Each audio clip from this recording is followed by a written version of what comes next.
Kemudian menyangkut komunitas internasional yang beberapa diantaranya tentu beda agama, beda keyakinan. Saya mau membacakan cerita di kitab Ar-Risalah Al-Qushairiyah. Jadi saya hanya membantu referensi-referensi yang diajarkan guru-guru kita. Ar-Risalah Al-Qushairiyah adalah kitab kesayangan Mbah Maimun karena dulu mbah beliau dapat ijazah dari Said Umar Sato, kakaknya Said Abi Bakar Sato yang punya kitab I'anatul Thalibin. Dan kitab itu dibawa ke Indonesia sampai ke saya sebagai murid beliau. Di antara yang disebut dalam Ar-Risalah Al-Qushairiyah ini Thariqatu Ahlil Ilm, kitab Ar-Risalah Al-Qushairiyah itu. Saya baca nasnya atau ibaratnya atau teksnya. Sami'tu ba'dal ulama yaqulu istadhafa majusiyun Ibrahim al-Khalil alaihi salam faqala bisyarti antuslima. Famarral majusiyu fa'awhallahu ta'ala ilaihi mundu khamsina sanatan nut'imuhu ala kufri.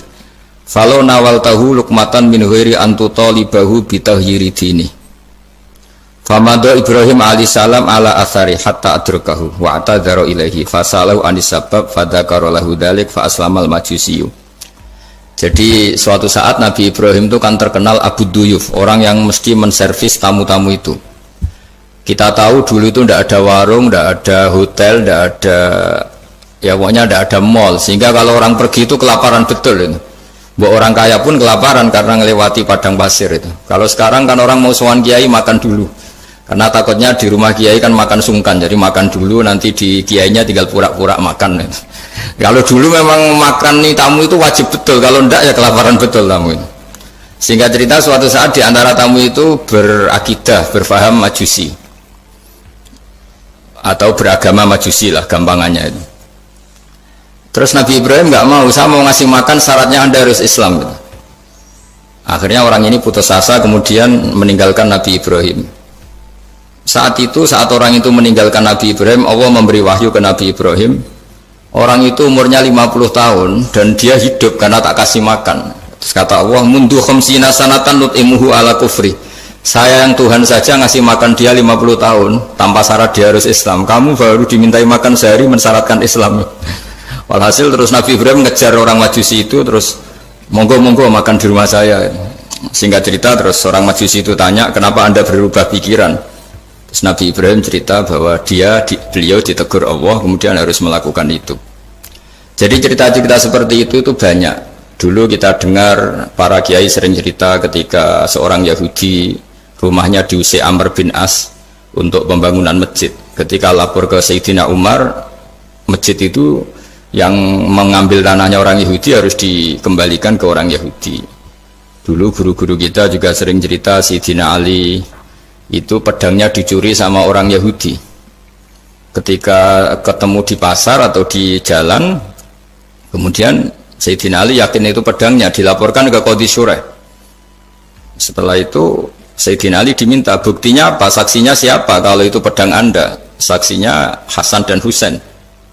Tapi kata hakim, Said Hasan Husain itu keluarga Anda, tidak sah jadi saksi.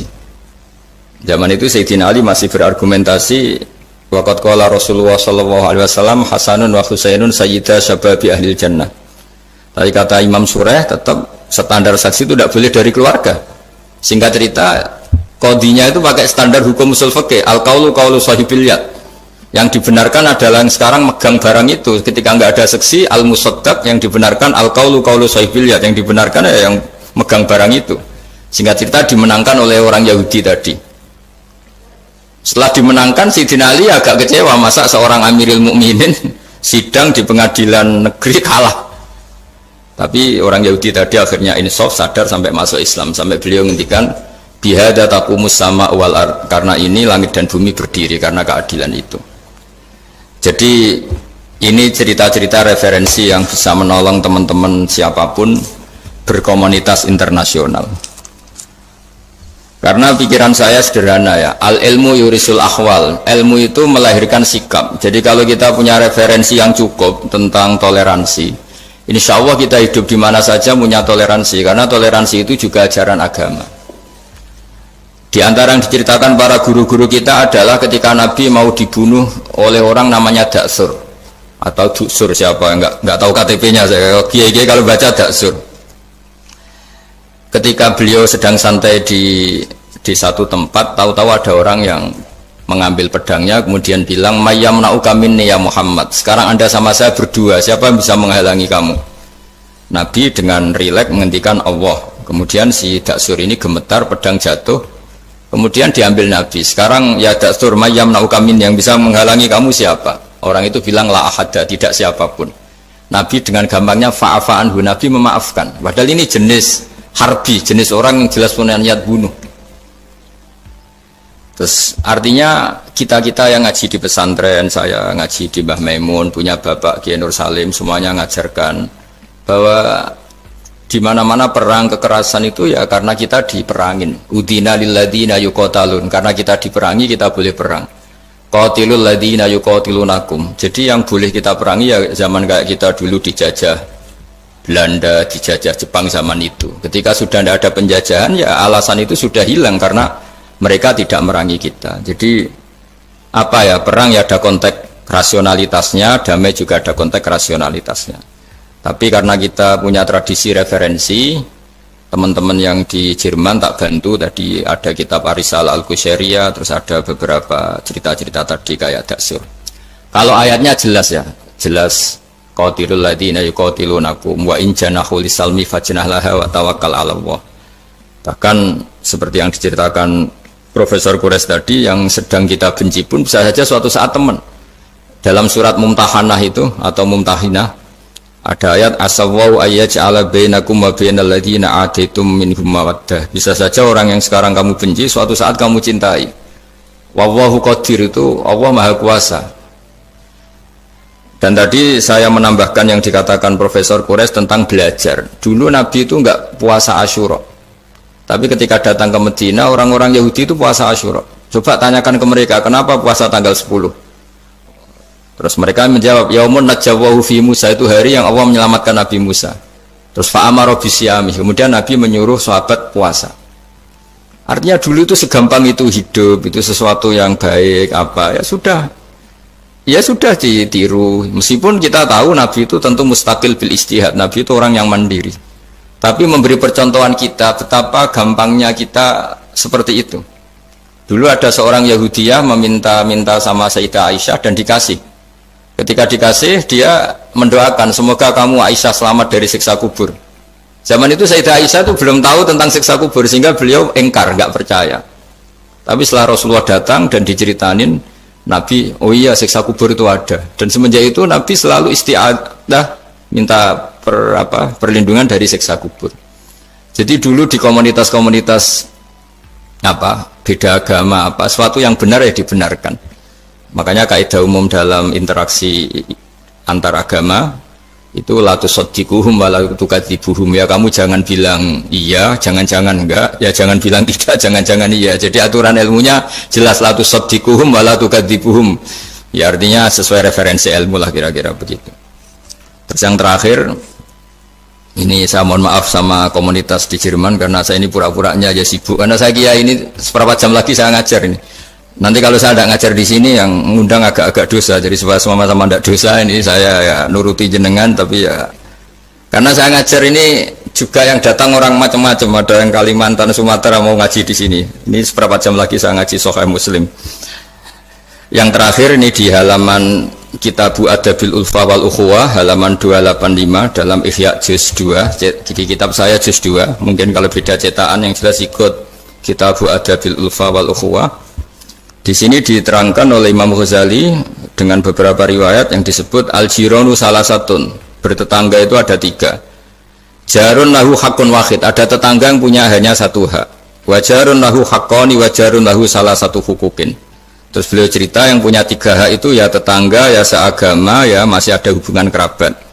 Yang punya 2 hak ya tetangga, ya seagama. Terus wa amal ladzi lahu hakun wahid fal jarul musyrik. Yang punya hak satu itu tetangga yang beda agama. Jadi intinya tetap dikasih hak meskipun beda agama.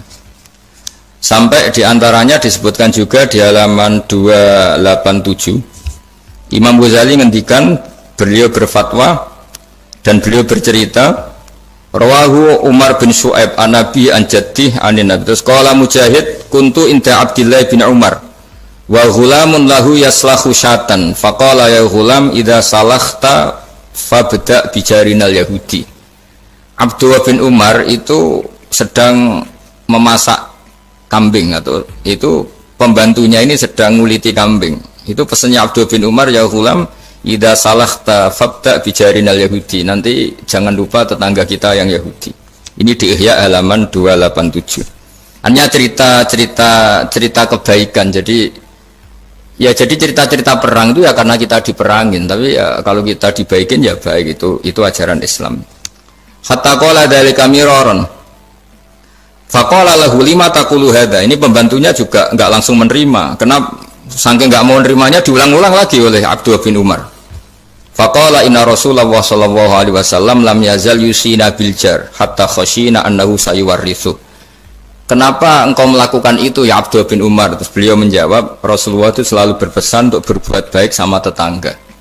Tadi kita tahu kalau tetangga punya 3 hak, berarti seagama, ada hubungan kerabat, hakul jar, berarti 3. Ada yang seagama dan tidak punya hubungan kerabat, berarti punya 2 hak, yaitu satu agama dan kerabat.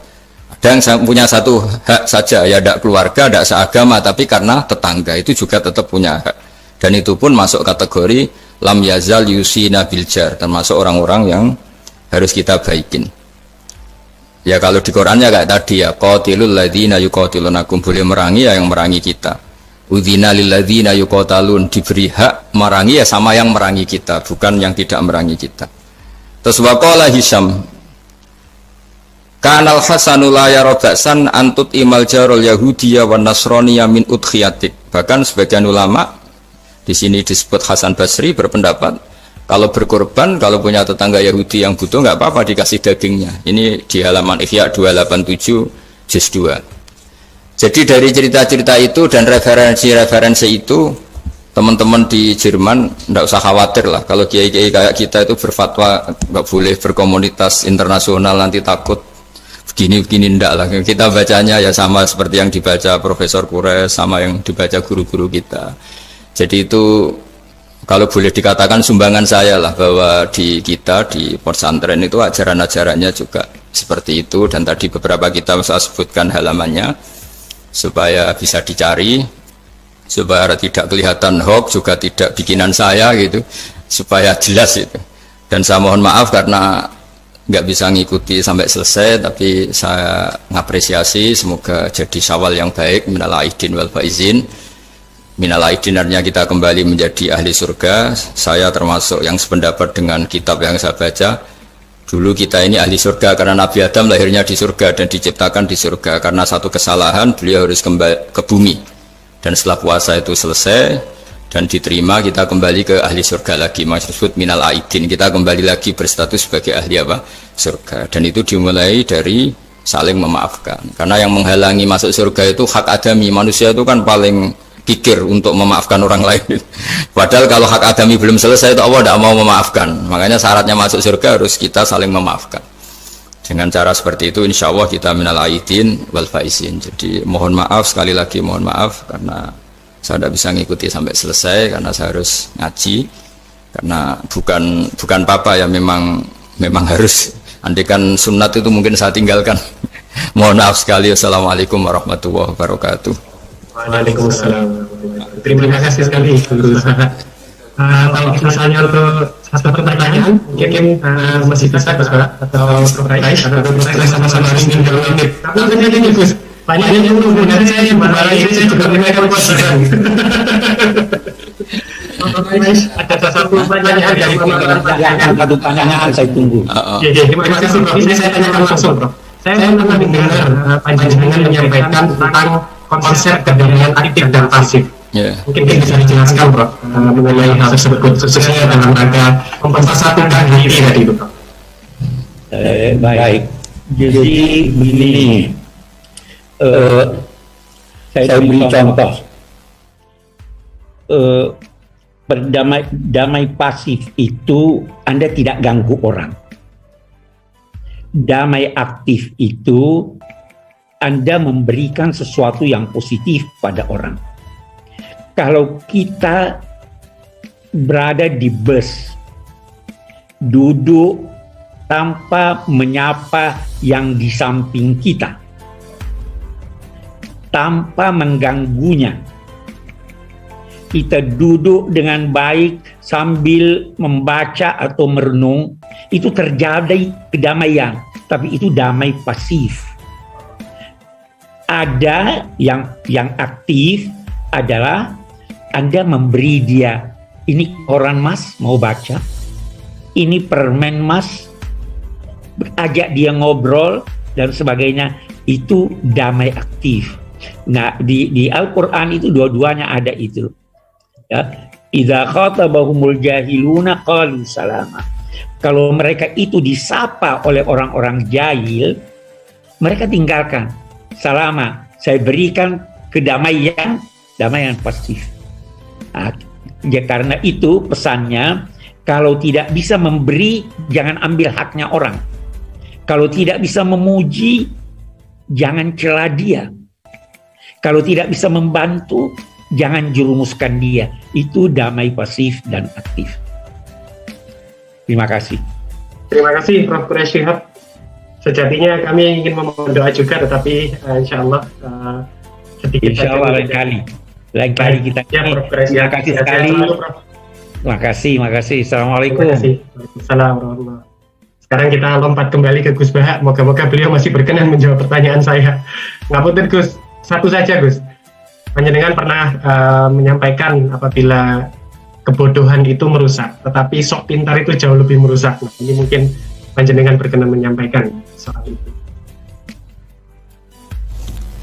Tentu ada bodoh yang benar-benar nggak ditoleransi Allah Ta'ala, yaitu bodoh tentang Tuhan ya. Kita dikasih nikmat Allah, dikasih bumi untuk dipakai tanpa bayar, dikasih oksigen. Kemudian kita bodoh, nggak tahu yang memberi siapa, itu kan bodoh betul. Tapi lebih merusak lagi ketika nggak ngerti, mengklaim dirinya sebagai ngerti. Karena itu artinya kan sesuatu yang harusnya larangan dimengerti, gara-gara kamu bilang itu ilmu, itu terus diilmukan. Jadi sesuatu yang salah tapi diilmukan, itu lebih ngeri karena menyesatkan. Saya beri contoh misalnya begini, kita di pondok itu kan ngaji jelimet lah.